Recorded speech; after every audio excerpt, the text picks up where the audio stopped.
사도 바울은 자기가 그 전도 여행을 하면서 개척한 그 교회들에게 개척한 교회에 어떤 문제들이 생겼을 때 그 문제를 해결하기 위해서 종종 편지를 보냈습니다. 사도 바울은 13편의 이 서신을 기록했는데요. 그 가운데 데살로니가의 교회에 보낸 오늘 이 편지도 그런 목적으로 보내진 편지입니다. 데살로니가 교회에 대해서 자세한 내용은 우리가 사도행전 17장을 보게 되면 자세히 나와 있습니다. 사도행전 17장에 보게 되면 바울과 실라가 빌립보 지방에서 전도를 마치고 데살로니가 지방으로 이르게 됩니다. 그리고 이 데살로니가에서 회당에 들어가서 약 3주 정도 복음을 전하게 됩니다. 그런데 이 3주 정도 복음을 전할 때에 그 경건한 헬라인들과 그리고 그 적지 않은 기부인들이 예수를 믿게 됩니다. 많이 믿게 되자 유대인들이 방해를 시작합니다. 방해를 시작해가지고 좀 안 좋게 고소도 하고 이렇게 되는 바람에 나중에 그 사도 바울이 배를 타고 나중에는 아덴으로 피신을 하게 됩니다. 바울이 아덴으로 피신을 하게 된 이 바울이 무엇보다도 데살로니가 이 교회가 걱정이 되는 겁니다. 그래서 이 사도 바울이 이 디모데를 먼저 보내가지고 데살로니가 교회가 어떻게 되는지 네가 좀 살펴봐라. 그리고 네가 거기서 좀 목회를 하면서 잘 가르치라고 이게 디모데를 보냅니다. 그런데 같은 디모데가 소식을 보내오는데 너무 감사한 소식인 겁니다. 너무 감사하게도 이 데살로니가 교인들이 그 어려운 환경 가운데서도 신앙생활을 잘하고 있다는 소식을 이 사도 바울이 받게 됩니다. 이 소식을 받은 사도 바울이 이 데살로니가 교회에 이 편지를 쓰게 됩니다. 오늘 본문에서 느낄 수 있는 대로 데살로니가 교회 교인들은 사도 바울을 갖다가 크게 기쁘게 하였습니다. 그래서 사도 바울은 기도할 때마다 하나님께 항상 감사했습니다. 데살로니가 교회 교인들은요, 사도 바울에게 있어서는 기쁨의 대상이었고 감사의 대상이었고 그리고 자랑의 대상이었습니다. 사도 바울은 그들을 생각할 때마다 큰 보람을 느꼈을 것이고 어려움 속에서 복음을 전하는 자신에게도 큰 위로와 격려가 되었으리라고 생각이 되어집니다. 우리 군안교회 성도님들 모두도 신앙생활에 있어서 데살로니가 교인들처럼 누군가의 기쁨이 되고 누군가의 감사가 되고 즐거움과 보람을 주는 그러한 신앙생활의 삶이 되었으면 참 좋겠습니다. 특히 여러분들을 신앙으로 지도하고 그리고 여러분들을 위해서 밤낮으로 기도하는 신앙의 지도자들에게 실망을 주는 성도가 아니라 큰 감사와 행복을 줄 수 있는, 요즘 말로 말하면 사이다 같은 신앙생활, 그러니까 그 지도자들에게 시원한 사이다 같은 성도님들이 되기를 바랍니다. 이렇게 사람에게 인정받을 때 우리는 하나님으로부터 인정을 받을 수 있고 또 하나님께 영광을 돌릴 수 있는 줄 믿습니다. 그러면 대체 우리 데살로니가 교인들이 도대체 어떻게 했기에 이렇게 사도 바울과 주변 사람들에게 큰 기쁨과 감사를 줄 수 있었느냐? 첫 번째, 저들은 어려운 환난 가운데서도 승리하였기 때문에 기쁨을 줄 수 있었습니다. 6절과 7절 우리 다 같이 한번 읽어보겠습니다. 6절과 7절 말씀 1장 데살로니가 전서 1장 6절과 7절 다 같이 시작. 또 너희는 많은 환난 가운데서 성령의 기쁨으로 말씀을 받아 우리와 주를 본받는 자가 되었으니 그러므로 너희가 마게도냐와 아가야에 있는 모든 믿는 자의 본이 되었느니라. 아멘. 이 말씀을 보게 되면 환난 가운데 성령의 기쁨으로 말씀을 받아 우리와 주를 본받는 자가 되었고 모든 믿는 자의 본이 되었다고 기록을 하고 있습니다. 많은 환난 가운데 절망하지 않고 낙심하지 않고 믿음으로 승리하였기에 사도 바울은 더욱더 큰 기쁨과 감사를 드릴 수밖에 없었습니다. 여러분, 똑같은 일을 해서 어떤 승리를 하더라도 좋은 환경에서 승리하는 것보다 어렵고 힘든 상황에서 승리하면 그 기쁨은 2배가 됩니다. 이제 동계 평창 올림픽이 얼마 남지 않았습니다만 우리 한 번씩 그 금메달 딴 사람들 이야기를 들어보면 어려운 환경 가운데 승리한 그런 부분들 보면서 같이 기뻐하고 같이 감동을 받고 그렇게 했지 않습니까? 이 데살로니가 교회 성도들도 유대인들의 그 방해와 핍박이 있었음에도 불구하고 바로 역경 속에서 일구어낸 신앙이었기에 더욱더 큰 기쁨과 감동을 주었던 것입니다. 저는 가족들과 함께 신앙생활을 하지 않고 홀로 믿는 가정들의 그 성도님들의 그 어려운 상황 가운데서도 믿음을 잃지 않고 믿음으로 하나님께 헌신하며 충성하는 모습을 볼 때 얼마나 감사하고 기쁜지 모릅니다. 환경이 좋으니까 신앙생활 잘하고 환경이 나쁘니까 신앙생활 못하고 그것은 저는 100% 동의하지 않습니다. 물론 좋은 환경에 있으면서 신앙생활 잘 하시는 분도 계시고요. 좋은 환경이면서도 신앙생활 잘 못하는 분도 있습니다. 어려운 환경 가운데 있으면서 신앙생활 잘 하시는 분도 있고요. 어려운 환경 가운데 있으면서 신앙생활을 잘 못하는 분도 있습니다.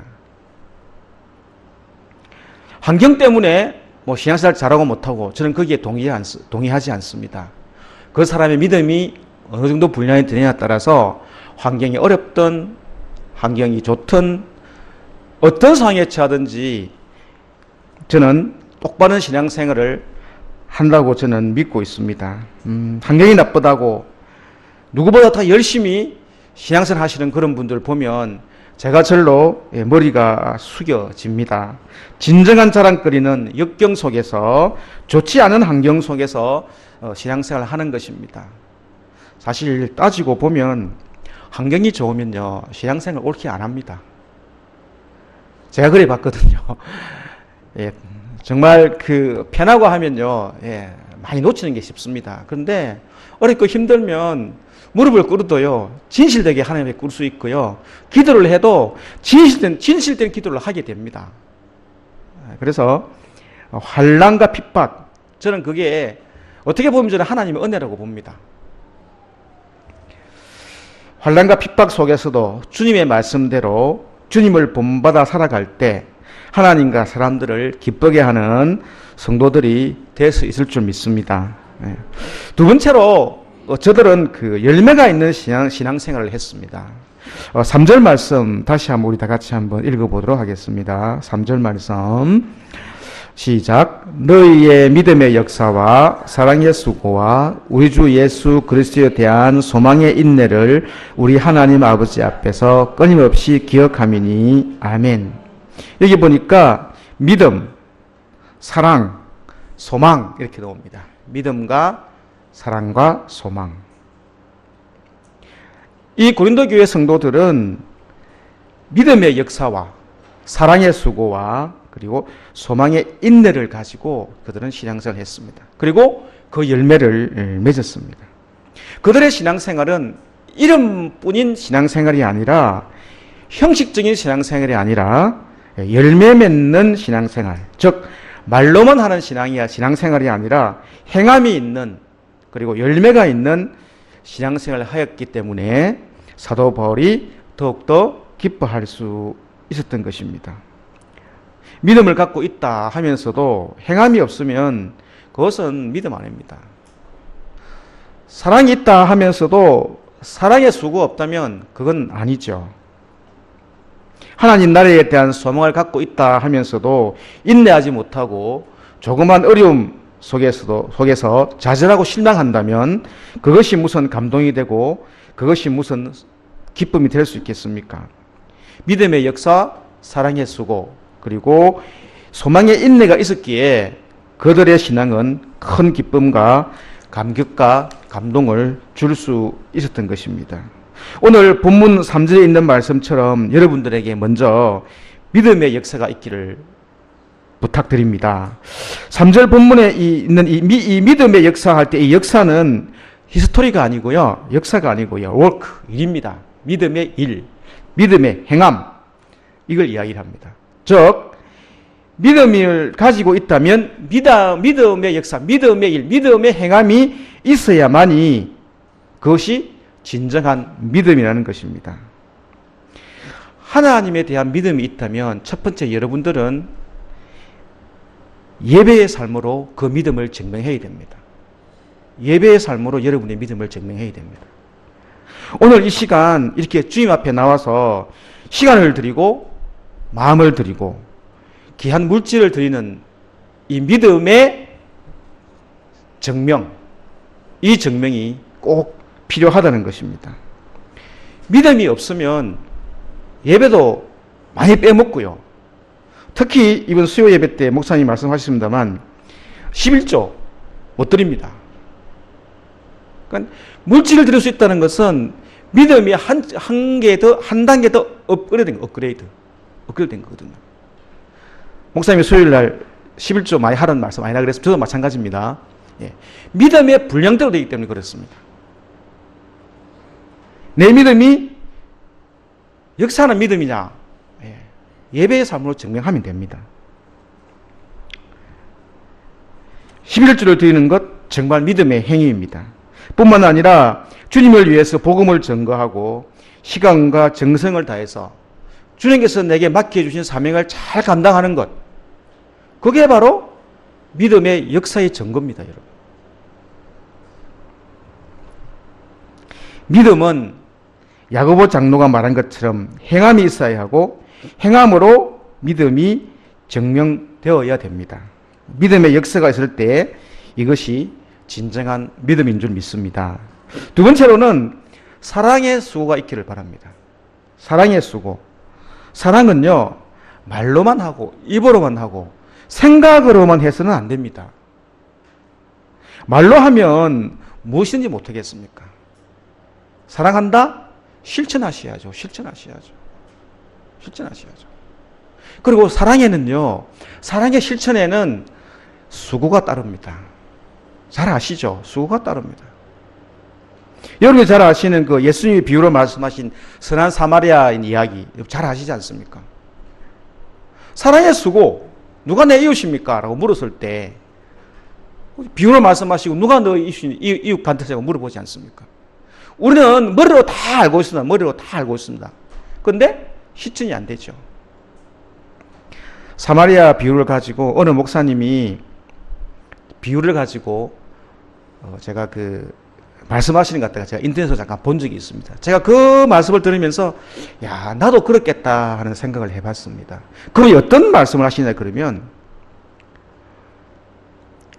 제사장 아들을 그러니까 상한걸 하는 거죠. 제사장 아들을 기다리는 아버지가 제사장이 올 시간이 1시간이 넘는데 안 오는 겁니다. 그러니까 걱정이 돼가지고 왔다 갔다 하는데요. 마침 1시간 좀 지나고 나니까 제사장이 온 겁니다. 제사장 아들이. 야, 너 왜 이렇게 늦었어? 이러니까 제사장이 이렇게 이야기하는 겁니다. 아버지, 제가요, 저 예루살렘으로 넘어오는데요. 아니, 길에 웬 강동원한 사람이 있더라고요. 그래, 어떻게 했는데? 아니요, 큰일 나죠. 나도 강도하면 어떡합니까? 숯불에 싹 들어가서 숨었다가요. 1시간도 지나도 강도가 안 나타나대요. 살짝 돌아서 왔어요. 이러는 거예요. 그 아버지가 뭐라 했는지 아십니까? 그래, 잘했다. 그래, 잘못하면 큰일 나지. 절대 가면 안 된다. 피해서 돌아와야지. 아버지가 그렇게 했다는 겁니다. 그 이야기를 들으면서 야, 나도 그랬겠다. 요즘 부모들 그런다는 겁니다. 요즘 부모들. 그리고 하나 더 이어갑니다. 사마리아 이야기를 갖다가 이제 그분이 하시는데요. 근데 아버지가 아니고 이번에 아내가 놉니다. 아내가 1시간이 지나도 아니 반나절이 지나도 자기 남편이 안 오는 겁니다. 올 시간에. 큰일 난 거죠. 아니 이분이 왜 이렇게 안 오지? 반나절이 지나고 해가 질 때 돼서 남편이 온 겁니다. 아내가 묻죠. 여보 어떻게 이렇게 늦었어요? 뭐 일이 있었어요? 아니야, 내가 예루살렘에서 내려오는데 감동받는 사람이 있었잖아. 아, 이걸 어떻게 했어요? 장로님 묻죠. 아니, 아버님이 우리 보고 맨날 뭐라 그러셨어? 어려운 사람 보면 도와줘야 되고, 헐벗고 굶주린 사람이 있으면은 같이, 먹을 것도 가지고, 갖다 주고, 도와라 그랬잖아. 내가 아버님 말씀도 실천을 했지. 내가 낙에다 태우고, 주막 가서 치료도 시키고, 돈도 주고, 그래 오는 밤에 늦었어. 아내가 이럽니다. 여보, 너무 잘했어요. 그렇죠. 아버님 말씀대로 해야죠. 돌아가신 아버님이 참 기뻐하시겠어요. 여러분, 사랑은 실천입니다, 여러분. 그래, 우리 가운데 말은 사랑이라는 말을 하면서 우리 가운데는요, 정반대로. 사랑에는 수고가 필요합니다, 여러분. 수고 없는 사랑 없습니다, 여러분. 물론 믿음도 마찬가지겠죠. 수고 없는 사랑 없습니다. 아울러 이 소망의 인내도 필요합니다. 인내. 소망에 대한 인내. 소망은 어떤 것을 바라고 기다리는 것입니다. 그래서 소망이 있는 자는 인내하게 됩니다. 소망이 있다고 하면서 인내하지 못한다. 그것은 사실 소망이 없는 겁니다. 우리가 주님의 재림을 소망한다면, 주님께서 우리에게 주실 새 하늘과 새 땅을 소망한다면 우리는 어떤 상황에서도 인내하고 참을 수 있어야 됩니다. 사랑하는 성도 여러분, 여러분들의 신앙생활이 믿음의 역사, 사랑의 수고, 소망의 인내가 있는 이런 열매 맺는 신앙생활이 되기를 간절히 바랍니다. 마지막 세 번째로는 저들의 믿음이 더욱 성장하였기 때문입니다. 6절 말씀 하반절에 보게 되면 우리는 주를 본받는 자가 되었으니라는 말씀이 있습니다. 신앙생활을 할 때 우리는 처음에 사람을 본받아서 신앙생활을 합니다. 무슨 얘기냐 그러면, 새신자 같은 경우에 나를 처음 전도한 사람을 딱 보고 그 사람의 신앙을 본받아서 신앙생활을 합니다. 일반적으로 보통. 그리고 교회에 쭉 놓으면서 1년 지나고 2년 지나면서 이제는 이분이 어떤 사람을 보고 본받아서 신앙생활 하냐 그러면 교회의 중직자들, 이 중직자들의 신앙생활을 보면서 본받아 갑니다. 그래서 이 우리 중직자들, 그리고 이 전도하시는 분들은요, 성도님들은요, 신앙생활을 철저하게 잘해야 됩니다. 자기가 전도해놓고 주일날 빼먹고 이러면요, 한 번씩 빼먹어도 되는가 봐? 이러죠. 이렇게 됩니다. 아니, 중직자면서 교회에서 이런저런 거 딱 보면, 좀 그런 게 있습니다. 그렇게 되면, 믿는 분도, 저래도 되는갑다. 이렇게 되죠. 그래서, 이 중직자들이 상당히 중요합니다. 그런데 우리가 사람을 본받아서는 안 되고요. 이제 마지막으로 본받아야 될 분이 누굽니까? 당연히 우리 주님이죠. 마지막은 우리 예수님을 본받는 자가 되어야 됩니다.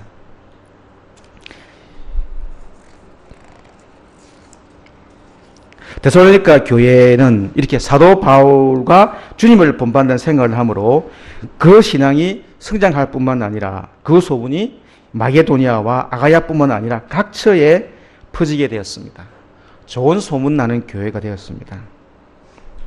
우리 구량교회 성도님들도 데살로니가 교회처럼 믿음의 성장을 보여주면서 우리 구포 지역, 이 지역에서 진짜 좋은 소문나는 교회, 저 교회는 정말 말씀도 잘 전하고 말씀을 잘 받고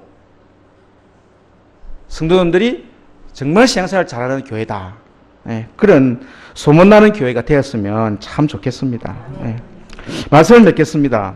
오늘 설교 제목이 여러분은 어떤 성도입니까? 이런 제목입니다. 오늘 설교 제목처럼 여러분은 어떤 성도입니까? 라고 누가 이렇게 물으시면 여러분은 어떻게 대답하시겠습니까? 한번 생각해 보십시오. 당신은 어떤 성도입니까? 이렇게 물으시면 저는 이 물음 앞에 우리들의 신앙 고백이 있어야 할 줄 믿습니다. 데살로니가 교회가 어려운 환난 가운데서도 믿음의 역사와 사랑의 수고 그리고 소망의 인내를 가지고 승리했던 것처럼 우리들도 어떤 여건과 환경 속에서도 좌절하지 않고 낙심하지 않고 오직 주님만 붙잡고 주님만 바라보고 나아가야 될 줄 믿습니다. 사랑하는 성도 여러분, 우리 하나님이 예수 그리스도의 형상을 본받게 하려고 미리 정하여 택하신 하나님의 자녀가 바로 우리입니다.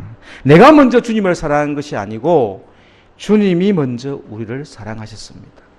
여러분이 잘 아시는 로마서 5장 8절, 우리가 아직 죄인 되었을 때에 그리스도께서 우리를 위하여 죽으심으로 하나님께서 우리에 대한 자기의 사랑을 확정하셨느니라. 하나님은요, 내가 너를 사랑한다 하는 증거를 죽음으로 확정했습니다. 여러분, 우리가 살아가면서 어려움 당하면 하나님께 이렇게 사투질을 합니다. 하나님은 정말 나를 사랑했습니까? 사랑했으면 내가 지금 이 상황 이 꼴입니까? 그렇게 사투질 할 때 있지 않습니까? 근데 하나님은요, 그렇게 말씀하십니다. 네, 너 사랑한다. 증거 대주세요. 내 아들을 죽였다. 너는 나를 위해서 죽을 수 있냐? 이렇게 물어보시면 뭐라 대답하시겠습니까? 우리는 죄인된 우리를 사랑한 하나님의 그 사랑, 구원받았다는 그 사실 하나만으로도 우리는 우리의 육신의 생각을 버려야 되고 하나님의 말씀에 순종하며 의와 거룩함과 사랑의 열매를 맺는 성도가 되어야 될 줄 믿습니다. 이런 은혜가 이 시간 저와 여러분에게 함께 임하길 주님의 이름으로 축원드립니다. 네, 기도드리겠습니다. 어려운 환난 가운데서도 믿음으로 승리한 데살로니가 교회처럼 우리들도 신앙생활 가운데 어떤 어려움이 닥칠지라도 좌절하지 않고 예배를 통하여 기도를 통하여 성령님의 도우심을 구하며 승리할 수 있게 도와주시옵소서.